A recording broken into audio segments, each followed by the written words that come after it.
Hello दोस्तों, नमस्कार। ममता मिश्रा के यूट्यूब चैनल पे सबका स्वागत है।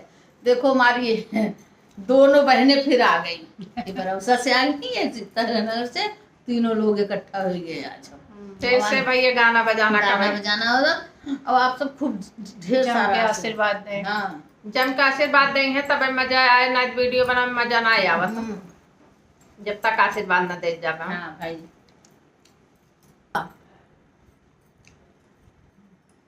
चरी चव खेंडे के बनल सगरवा, रे सगरे में भरल जूड़ा पानी रे लाला नावा, रे सगरे में भरल जूड़ा पानी रे लाला नावा। चारे चव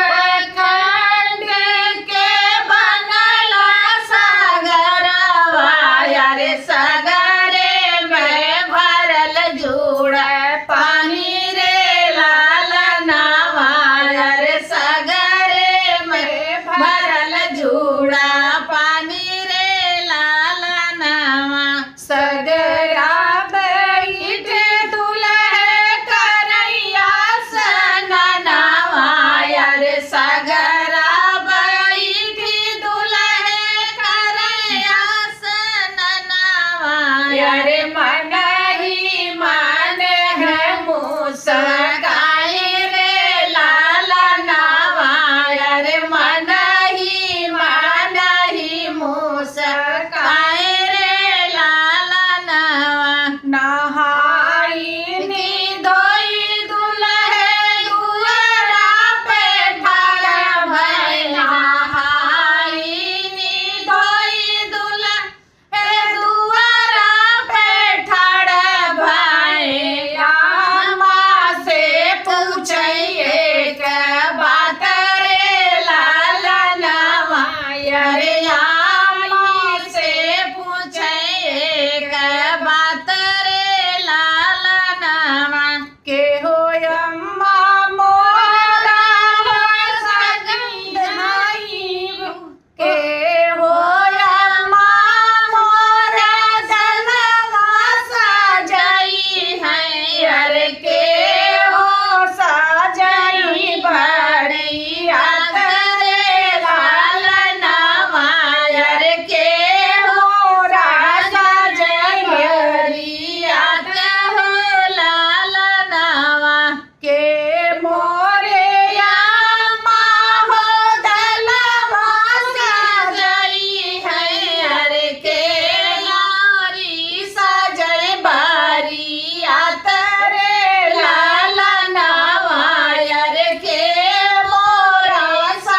धन्यवाद दोस्तों। गीत कैसे लगा कमेंट बताना, भरपूर सपोर्ट करना, प्यार आशीर्वाद दुलार भर भर के देना दोस्तों हमारे इस गीत पर। हाँ देखो भाई गरम गरम चाय आ गया है। पहले